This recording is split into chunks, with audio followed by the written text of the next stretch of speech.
Hi. Hello. Welcome to our channel. So, ఈరోజు మనము TSPSC 2017 forest beat officer notification base చేసుకొని, forest beat ఆఫీసర్‌గా ఎవరైతే యాస్పిరెంట్స్ ప్రిపేర్ అయితున్నారో, వాళ్ళకి కావాల్సినటువంటి minimum educational qualification, physical requirements, అదేవిధంగా ఫిజికల్ ఈవెంట్స్‌కి సంబంధించి ఈరోజు మనం ఈ వీడియోలో కూలంకషంగా దాని గురించి తెలుసుకుందాం. సో, ఇది ఏదో నేను వేరే వీడియోలు చూసి చేయడం అనేది కాదండి. సో, ఒక as a ex forest beat officer ex forest beat officer నేనిక్కడ మీకు ప్రతి ఒక్క విషయాన్ని ఇక్కడ నేను పొందుపరచడం జరుగుతుంది. సో, కాబట్టి మీరు ఈ వీడియోని స్కిప్ చేయకుండా ప్రతి ఒక్కటి స్టెప్ బై స్టెప్ చూస్తూ నా యొక్క వీడియోని ఎంకరేజ్ చేస్తూ please like, share and subscribe చేయండి. సో, మీరు ఎంతైతే సబ్స్క్రైబ్ చేస్తారో నాకు మంచి మోటివేషన్ దొరుకుతుంది. సో, నేను మరిన్ని వీడియోస్ అప్‌లోడ్ చేయడానికి నాకు చాలా మంచి మోటివేషన్ అనేది దొరకడం జరుగుతుంది. సో, కాబట్టి ప్రతి ఒక్కరు కూడా లైక్, షేర్ అండ్ సబ్స్క్రైబ్ చేయండి. సో, ఇక్కడ మనం నోటిఫికేషన్ గనుక గమనించినట్లయితే ఈ నోటిఫికేషన్ మనకు 2017లో రావడం జరిగిందండి. ఎప్పుడండి? సో, 2017లో రావడం జరిగింది. సో, ఇందులో మనకు దాదాపుగా 1857 దాదాపుగా ఏంటండి 1857 పోస్టులకు సంబంధించి ఈ నోటిఫికేషన్ అనేది రావడం జరిగింది. సో, ఇందులో మనకు ఈ నోటిఫికేషన్‌కి సంబంధించి మినిమమ్ ఏజ్ వచ్చేసండి 18 సంవత్సరాలు. మాక్సిమం ఏజ్ అనేది డిపెండ్ అపాన్ నోటిఫికేషన్ అండి. It may be 30, 31, 32 whatever. So, it is depend upon notification. So, minimum age వచ్చేసి 18 సంవత్సరాల వయసు కలిగినటువంటి ఏ వ్యక్తి అయినా గాని ఈ నోటిఫికేషన్‌కు అప్లై చేసుకోవడానికి అర్హుడండి. సో, ఇక్కడ మినిమమ్ స్కేల్ ఎంత అంటే 16,400 అని ఇక్కడ నోటిఫికేషన్‌లో మెన్షన్ చేయడం జరిగింది. కాకపోతే ఇది కొత్త పీఆర్‌సీ తర్వాత ఈ బేసిక్ అనేది రివిజన్ కావడం జరిగిందండి. రివిజన్ అయ్యి 24,280 కావడం జరిగిందండి. సో, ప్రెజెంట్ బేసిక్ ఎంత అంటే అండి 24,280 అండి ప్రెజెంట్ బేసిక్. సో, ఈ ఫారెస్ట్ బీట్ ఆఫీసర్‌గా ఎవరైతే అభ్యర్థులు ప్రిపేర్ అయితున్నారో వాళ్ళకి మినిమమ్ ఏజ్ 18 సంవత్సరాలు ఉండాలండి. సో, అదే విధంగా వాళ్ళకు ఉండాల్సినటువంటి ఎడ్యుకేషనల్ క్వాలిఫికేషన్ ఎంత అంటే మినిమమ్ ఇంటర్మీడియేట్ అండి. ఎడ్యుకేషనల్ క్వాలిఫికేషన్ ఎంత అంటే మినిమమ్ ఎంత అంటే ఇంటర్మీడియేట్ లేదా ఇట్స్ ఈక్వివలెంట్. అంటే ఇంటర్మీడియేట్ పాస్ అయి ఉండాలి.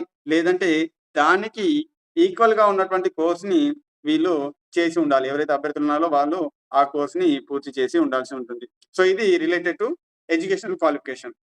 So, then after physical requirement. So, physical requirements మనం గమనించినట్లయితే పురుష అభ్యర్థులకు సంబంధించి 163 సెంటీమీటర్స్ హైట్ ఉండాలి. 163 సెంటీమీటర్స్ అంటే దాదాపుగా 5.3 ఫీట్స్ హైట్ అండి. సో, ఎంతండి? దాదాపుగా 5.3 ఫీట్స్ హైట్ ఉండాలి. ఇది పురుష అభ్యర్థులకు సంబంధించి. సో, అదే విధంగా వారి యొక్క చెస్ట్ వచ్చేసి నార్మల్‌గా వచ్చేసి 84 సెంటీమీటర్స్ ఉండాలి. సో, నార్మల్‌గా 84 సెంటీమీటర్స్ ఉన్న తర్వాత వాళ్ళు లాంగ్ బ్రీత్ తీసుకున్న తర్వాత వాళ్ళ యొక్క ఎక్స్‌పాన్షన్ అనేది 5 సెంటీమీటర్స్ రావాలి. అంటే 84 + 5 అంటే టోటల్‌గా 89 సెంటీమీటర్స్ రావాల్సి ఉంటుంది. ఎవరికి సంబంధించి ఇది? పురుష అభ్యర్థులకు సంబంధించి మినిమమ్ రిక్వైర్మెంట్స్. సో, అదే విధంగా ఫీమేల్ అభ్యర్థులకు సంబంధించి మనం గమనించినట్లయితే ఇక్కడ మనకు 150 సెంటీమీటర్స్ హైట్ అండి. ఎంత అండి? 150 సెంటీమీటర్స్ హైట్ అంటే దాదాపుగా 4.9 ఫీట్స్. ఎంత? 4.9 ఫీట్స్ హైట్ అనేది ఉండడం జరుగుతుంది. సో, వారి యొక్క చెస్ట్ వచ్చేసి నార్మల్‌గా వచ్చేసి 79 సెంటీమీటర్స్ ఉండాలి. ప్లస్ 5 సెంటీమీటర్స్ ఎక్స్‌పాన్షన్ అంటే అరౌండ్ 84 సెంటీమీటర్స్ ఉండాలండి. సో, నార్మల్‌గా చూసినట్లయితే 79 సెంటీమీటర్స్. సో, ఎప్పుడైతే లాంగ్ బ్రీత్ తీసుకుంటారో అప్పుడు 5 సెంటీమీటర్స్ ఎక్స్‌పాండ్ కావాలి. సో, ఓవరాల్‌గా 84 సెంటీమీటర్స్ వీరి యొక్క చెస్ట్ అనేది రావాల్సి ఉంటుంది. సో, ఇది వచ్చేసి మనకు ఫీమేల్ అభ్యర్థులకు సంబంధించి ఫిజికల్ రిక్వైర్మెంట్ అండి. సో, దెన్ ఆఫ్టర్ మనం గమనించినట్లయితే ఎవరైతే అభ్యర్థులు ఈ ఫారెస్ట్ బీట్ ఆఫీసర్‌కి ప్రిపేర్ అవ్వడం జరుగుతుందో వాళ్ళకు ఎటువంటి ఐ సైట్ అనేది ఉండకూడదండి.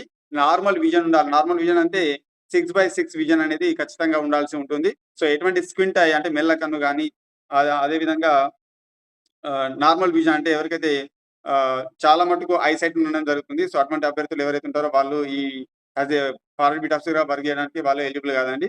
సో, ఇది అందరూ కూడా గమనించాల్సి ఉంటుంది. సో, రిగార్డింగ్ ఇది వచ్చేసి ఫిజికల్ రిక్వైర్మెంట్‌కి సంబంధించి.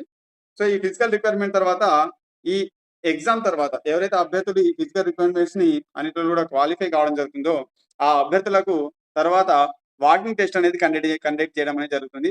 సో, ఈ వాకింగ్ టెస్ట్‌లో పురుష అభ్యర్థులకు సంబంధించి ఏవైతే మేల్ క్యాండిడేట్స్ ఉంటారో వాళ్ళకి 25 కిలోమీటర్స్ వాకింగ్ ఉండడం జరుగుతుందండి. సో, డ్యూరేషన్ వచ్చేసి 4 అవర్స్. అంటే 4 గంటలలో వాళ్ళు 25 కిలోమీటర్స్ వాకింగ్ టెస్ట్‌ని వాళ్ళు చేయాల్సి ఉండడం అనేది జరుగుతుంది. సో, ఇది వచ్చేసి మేల్ అభ్యర్థులకు సంబంధించి.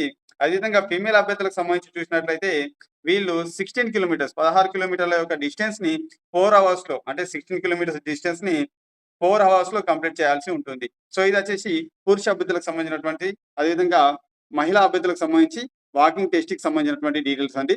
సో, దెన్ ఆఫ్టర్ సో, ఇదంతా ప్రొసీజర్ అయిన తర్వాత ఫస్ట్ మనకు ఈ సెలక్షన్ ప్రొసీజర్ ఎట్లా ఉంటుందనంటే, ఫస్ట్ మనకిక్కడ ఎగ్జామ్ కండక్ట్ చేయడం జరుగుతుంది. ఫస్ట్ మనకి ఎగ్జామ్ ఉండడం జరుగుతుంది.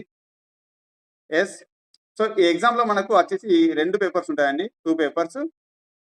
సో, ఈ 2 పేపర్స్‌లో ఫస్ట్ పేపర్ వచ్చేసి జనరల్ స్టడీస్ అండి. జీఎస్ ఉండడం జరుగుతుంది. సెకండ్ పేపర్ వచ్చేసి అర్థమెటిక్ అండి. Arithmetic and pure maths and pure maths ఉండడం అనేది జరుగుతుందండి.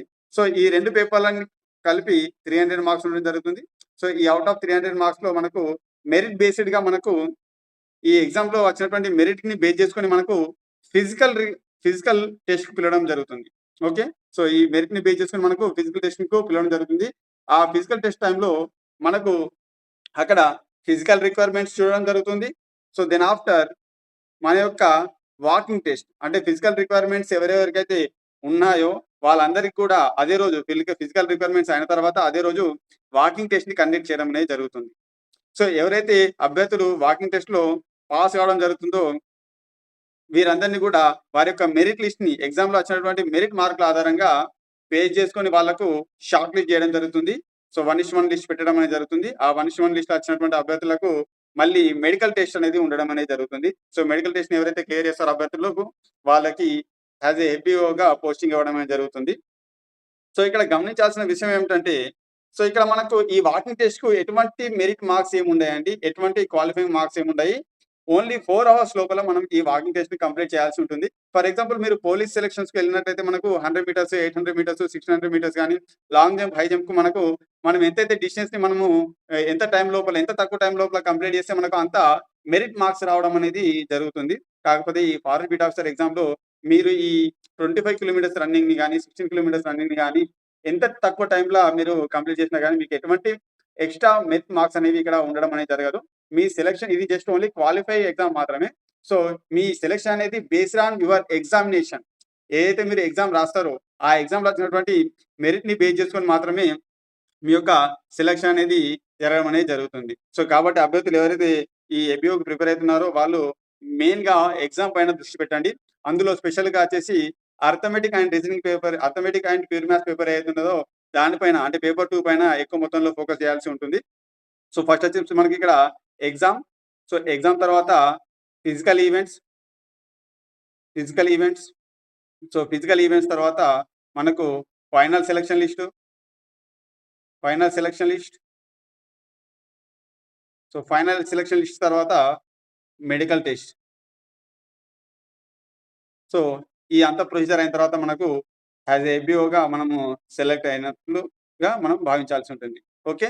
So, this is regarding so, ఏబీఓకి సంబంధించి ఇన్ఫర్మేషన్ అండి. సో, ఎవరైతే అభ్యర్థులు ఏబీఓగా జాబ్‌ను సాధించాలనుకుంటున్నారో ఆ అభ్యర్థులు అందరికి కూడా నా తరఫున బెస్ట్ ఆఫ్ లక్ అండి. So, prepare well and succeed in your examination. So, thank you అండి. సో, మీకు గనుక నా వీడియో గనుక నచ్చినట్లయితే please like, share and subscribe చేయండి. మీకేమైనా డౌట్స్ ఉంటే కామెంట్ బాక్స్‌లో కామెంట్ చేయండి. నేను మీ యొక్క ప్రతి ఒక్క డౌట్‌కు రిప్లై ఇచ్చే ప్రయత్నం చేస్తాను. సో, థాంక్ యూ అండి. Thank you very much.